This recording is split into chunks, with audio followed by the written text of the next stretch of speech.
The primary school teacher, Nattalie Dawkins, who had been missing for several days, has been found dead.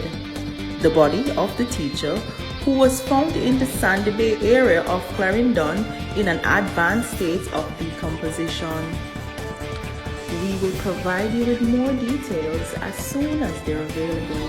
Please stay tuned.